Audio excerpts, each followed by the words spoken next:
qu'était un secret de Polichinelle, qui n'avait encore jamais pu être révélé lors des aventures de Scooby-Doo. Vera, l'intello de la bande du chien détective, fait son coming out dans le prochain film d'animation de la franchise.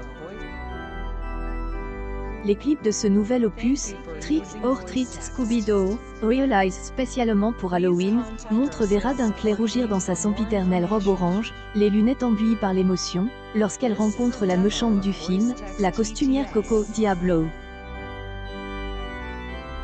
Je craque tellement Daphne. Qu'est-ce que je dois faire? Qu'est-ce que je dois dire? Se confie-t-elle ensuite dans une autre scène de Wally cette semaine sur les réseaux sociaux. Le chien froussard Scooby-Doo et ses amis ont commencé à résoudre des énigmes criminelles à bord de leur fameuse machine mystère en 1969, dans une série télévisée pour enfants qui marque plusieurs générations. De nombreux fans de la franchise estimaient depuis longtemps que Vera était lesbienne, mais cela n'avait encore jamais été confirmé à l'écran.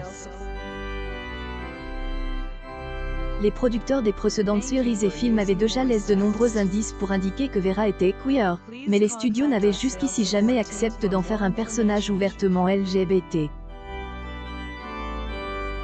En 2020, Tony Servon avait par exemple posté une image de Vera sur Instagram avec un autre personnage féminin, sur fond de drapeau arc-en-ciel, le jour de la marche des Firtes. Nous avons tenté d'être aussi clairs que nous le pouvions il y a 10 ans, avait écrit sur le réseau social le créateur de la série Scooby-Doo, Mystère Associé, diffusée entre 2010 et 2013. La plupart de nos fans ont compris. Pour les autres, je vous suggère d'y regarder de plus, avait-il ajouté. Le réalisateur du nouveau film, Woody Harrelson, a expliqué à la radio publique NPR ne pas s'attendre à ce que la confirmation des affinités sexuelles de Vera soit révolutionnaire. J'ai simplement tenté de m'amuser avec une comédie sur un crush adolescent maladroit, a-t-il expliqué.